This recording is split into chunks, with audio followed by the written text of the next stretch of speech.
अस्सलाम वालेकुम my YouTube family, कैसे हैं आप सब। मैं भी अल्हम्दुलिल्लाह खैरियत से हूँ और उम्मीद करती हूँ कि आप लोग भी खैरियत से ही होंगे। अभी मैं ये सारे जो डस्टिंग क्लॉथ होते हैं किचन वाले, उसको मैं पानी में डिप कर रही थी, तो मैंने सोचा मैं आपको भी दिखा दूँ कि मैं ये किचन वाले जो टॉवेल्स होती हैं इसको कैसे वॉश करती हूँ। केटल में पहले पानी गर्म कर लिया, फिर जब पानी खौल खौल गया तो उसको इस वाले बोल में ट्रांसफ़र कर दिया और उसके बाद फिर ये किचन की जो टॉवेल है इसको इसमें शामिल कर दिया। और अब इसमें जो बर्तन धोने वाला लिक्विड आता है उसको आप ऐड कर दें। अगर लिक्विड ना हो तो आप डिटर्जेंट पाउडर भी इसमें डाल सकते हैं, कुछ भी, कोई भी वॉशिंग पाउडर हो, लेकिन ये जो किचन वाला है, ये जो लिक्विड होता है ना, इससे बहुत अच्छा साफ़ होता है और इसकी स्मेल भी बहुत अच्छी होती है। तो डिप करके मैंने रख दिया उसको। अब थोड़ी देर के बाद मैं उसको खूब अच्छे से वॉश करके फैला दूँगी। इसी तरह से मैं अपने किचन टॉवेल को वॉश करती हूँ। अब बनाते हैं मसाले वाला गोश्त। गोश्त ले लिया, गोश्त बॉयल करके ही रखा रहता है, तो वही बॉयल वाला गोश्त ले लिया, कुकर में ट्रांसफ़र कर दिया गोश्त। फिर उसमें ट्रांसफ़र किया 2 मीडियम साइज़ की प्याज, ऐसे ही कच्ची रफली चॉप करके। फिर उसमें गया अदरक लहसुन का पेस्ट और उसके बाद फिर सारे वही डेली वाले मसाले जो हम लोग डेली कुकिंग में यूज़ करते हैं, हल्दी, नमक, मिर्चा, ज़ीरा, काली मिर्च, गरम मसाला, नमक, ये सारी चीज़ें उसमें ऐड कर दी। और उसके बाद ऊपर से बस 2-3 चम्मच के करीब तेल ऐड कर दिया। एक टमाटर भी शामिल किया था। सारी चीज़ों को शामिल करके लिड लगा दिया। अब इसको 3-4 विसल आने तक पकाएंगे। 3-4 विसल में ये आराम से टेंडर हो जाएगा। उधर कुकर चढ़ा हुआ था, गोश्त बन रहा था और यशब कुछ शॉपिंग करके लाई थी अपने लिए। आज फिर यशब गई थी अपनी फ्रेंड्स के साथ, तो ये कुछ सामान लेके आई थी, तो ये बार बार आवाज़ दे रही थी कि आइए आपको शॉपिंग दिखाएं। तो मैं किचन में गोश्त चढ़ा के मैं आ गई इनकी शॉपिंग देखने के लिए। इनकी शॉपिंग जो है अभी तक ख़त्म नहीं हुई है, अब वहाँ पे रहेंगी, लंबा पीरियड है वहाँ रहने वाला, तो इसलिए जैसे जैसे इसको याद आ रहा है वैसे वैसे ये अपने सामान वहाँ से ले आ रही है, क्योंकि अब बहुत थोड़ा सा टाइम बचा है इनको जाने में, तो ये सोच रही हैं कि यहाँ से क्या क्या सामान लेके जाएं। और ये एक लाई है और एक ये सोप वाली बोतल लेके आई हैं। इसमें लिक्विड अंदर नीचे फिल कर दें और उसके बाद ऊपर से प्रेस करते जाए स्क्रब से, तो आराम से लिक्विड निकलता जाता है और बर्तन आप धोते जाइए। तो मैंने पूछा कि क्या वहाँ जाके तुमको बर्तन भी वॉश करना है क्या? तो बोल रही थी अपना बर्तन तो वॉश करना ही पड़ेगा भाई, ग्लास है, टिफ़िन है, ये सब चीज़ें तो वॉश करनी ही पड़ेंगी। खैर अच्छी चीज़ है, जो जो चीज़ें इसको समझ में आ रही है, जो जो इनके मतलब का है, वो ये अपना धीरे धीरे ले आ रही है। खैर आ गई मैं फिर से किचन में। 3-4 विसल आई थी, उसके बाद फिर मैंने कुकर को गैस की फ्लेम को ऑफ़ कर दिया था और कुकर को ओपन कर दिया था। हल्का सा नीचे से ये लग गया था। अगर और देर तक मैं यशब का सामान देखती तो पूरा गोश्त आज जो था वो जल जाता, लेकिन बस मैं जल्दी से आ गई किचन में। मैं पानी डालना भूल गई थी, गोश्त बॉयल था और मैंने पानी नहीं शामिल किया था, इसलिए थोड़ा सा नीचे से जल गया था, जला क्या था, बस चिपक गया था हल्का हल्का, स्मेल नहीं आ रही थी। और उसके बाद फिर उसको दूसरे बर्तन में पलटा और पलटने के बाद 2-4 चम्मच चलाया और बन के तैयार हो गया बहुत अच्छा सा ये भुना भुना सा मसालेदार गोश्त। उसके बाद फिर हम लोगों को जाना था मार्केट, तो मैंने इब्ने से बोला कि तैयारी कर लो।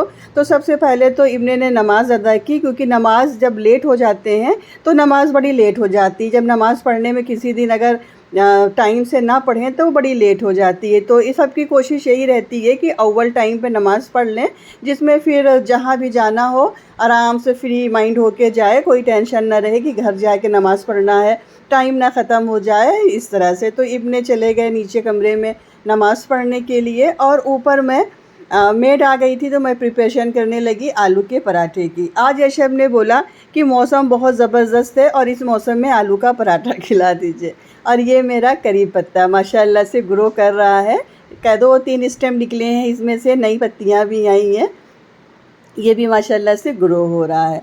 मैंने हेल्पर से बोला था, क्योंकि गोश्त तो इशरा लोग खाती नहीं है, तो मैंने इस हेल्पर से बोला कि इन लोगों के लिए आलू का पराठा बना दे। और आलू का पराठा मैं भी खाऊंगी, क्योंकि इस मौसम में ये आलू के पराठे और चने दाल के पराठे और पनीर के पराठे बड़ा मज़ा आता है। यही वाला मौसम होता है जिसमें पराठे खाने में बड़ा मज़ा आता है। तो आज मौसम के हिसाब से यशब ने बोला खाना बनाने को, और मुझे भी लगा कि हाँ खाना चाहिए। आलू का पराठा काफ़ी टाइम हो गया था घर में नहीं बना था, तो हेल्पर ने सारा प्रिपरेशन कर दिया। उसके बाद मैं आ गई इसको बनाने के लिए, क्योंकि जब मैं इसको फ्राई करती हूँ तो अपने हिसाब से खूब दबा दबा के चारों तरफ से खूब अच्छे से पकाती हूँ, और चारों तरफ से खूब अच्छे से इसको फ्राई करती हूँ, तो खूब कुरकुरा कुरकुरा बनता है। बहुत ज़बरदस्त और बहुत मज़ेदार बनता है पराठा, जितना अच्छा आप इसको सेकेंगी।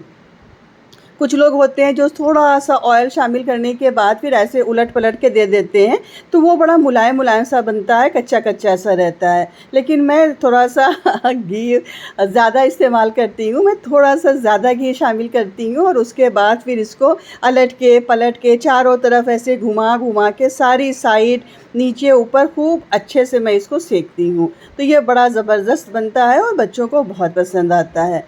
अभी मैं आपको इसकी फ़िलिंग दिखाऊंगी, इसके अंदर की फ़िलिंग क्या ज़बरदस्त थी। ये जो मेरी मेड है, इनको इस टाइप की चीज़ें बनाना बहुत अच्छे से आता है। उस दिन जब इन्होंने दाल वाला पराठा बनाया था वो भी बहुत ज़बरदस्त बनाया था, और आज आलू का पराठा भी बहुत अच्छा बनाया था। एक ये पॉट यशब ले आई थी, ये तो पहले से था, ये फ्लावर, लेकिन ये जो नीचे का इसका स्टैंड है ये यशब लेके आई हैं। बड़ा खूबसूरत सा है ये भी, तो इसको मैंने अपने किचन में रख दिया। ये किचन का लुक अच्छा कर रहा है। और ये देखिए, ये पराठे के अंदर की फिलिंग देखिए, बिल्कुल बराबर से पूरे पराठे में ये ऐसे बराबर से फिलिंग थी, और दही और अचार के साथ खा के आहा मज़ा ही आ गया। उसके बाद फिर तैयारी होने लगी हम लोगों की। आज इब्ने को शू दिलाना है। इब्ने का जो स्कूल वाला शू था वो ख़राब हो गया था, फट गया था। तो जब छुट्टियां हो रही थी तो इब्ने 1-2 दिन पहन के गए, उसके बाद छुट्टियां हो गई। अब फिर स्कूल ओपन होने वाले हैं, तो मैंने इब्ने से बोला कि चलो चलते हैं, तुम्हारा भी काम अब कर देते हैं जो काम थोड़े बहुत बचे हैं, क्योंकि स्कूल खुलने में अब बहुत थोड़ा सा टाइम है। तो आ गए हम लोग चौक। इब्ने बोल रहे थे कि मुझे इस बार फॉर्मल वाला ब्लैक शू दिला दीजिए, जो फॉर्मल वाला होता है फ़ीते वाला, लेकिन मुझे नहीं लगता है कि ये स्कूल में अलाउड होगा ये वाला शू पहनना। यहाँ पे देख रहे थे हम लोग, 2-3 शू हम लोगों ने इस टाइप के देखे, लेकिन कन्फ्यूज़न थी कि पता नहीं ये स्कूल में चलेगा कि नहीं चलेगा। तो फिर हम लोगों ने इसको बाय नहीं किया, ट्राई किया, ये अच्छा लग रहा था पैर पे, लेकिन क्या पता स्कूल में इसको अलाउड करें ना अलाउड करें, क्योंकि स्कूल में तो वही वाले शू चलते हैं, ब्लैक वाले जो नॉर्मल वाले होते हैं। तो फिर इसको हम लोगों ने नहीं लिया, फिर आके हम लोग खन्ना के यहाँ से वही स्कूल वाला ही शू लेके आए जो इब्ने अभी तक पहन रहे थे। मैंने इब्ने से बोला कि अभी इसी को ले लो, उसके बाद तुम पता करना स्कूल में, अगर ये वाला शू पहनना अलाउड होगा तो इसको भी ख़रीद लेना। तो खैर इब्ने का शू हो गया, और भी इब्ने के 1-2 काम थे। और जब मार्केट निकलिए तो बहुत ढेर सारे काम निकल आते हैं, छोटे मोटे से बहुत ढेर सारे काम मार्केट के हो जाते हैं। तो वो सारे काम भी हम लोगों ने किए, क्योंकि स्कूटी से गए थे इब्ने के साथ, तो कोई दिक्कत नहीं थी। ऐसे जाओ रिक्शे से तो मसला होता है, पैदल बहुत चलना पड़ता है, कार तो चौक में जाती नहीं है। तो जब स्कूटी से हम लोग चौक जाते हैं तो स्कूटी से बहुत मज़ा आता है, रुक रुक के सारे सामान आप ख़रीद लें। और वहाँ पे छोटे छोटे बच्चों की सैंडल्स वैलीज़ बहुत अच्छी थी। घर आए तो पता चला कि बिजली बहुत तेज़ चमकी थी, बहुत तेज़ आवाज़ आई थी गड़गड़ाहट की, और टीवी जल गई। टीवी के अंदर से चिंगारी निकली और टीवी जल गई। वहाँ से आने के बाद चेक किया हम लोगों ने टीवी को। इब्ने ने बहुत कोशिश की उसको देखने की कि ये कहाँ से शॉर्ट हुई, लेकिन कुछ पता नहीं चल पाया। तो फ्रेंड्स, ये था मेरा आज का व्लॉग। मैं उम्मीद करती हूँ कि आपको पसंद आया होगा। मिलते हैं नेक्स्ट व्लॉग में। अल्लाह हाफिज़, बाय।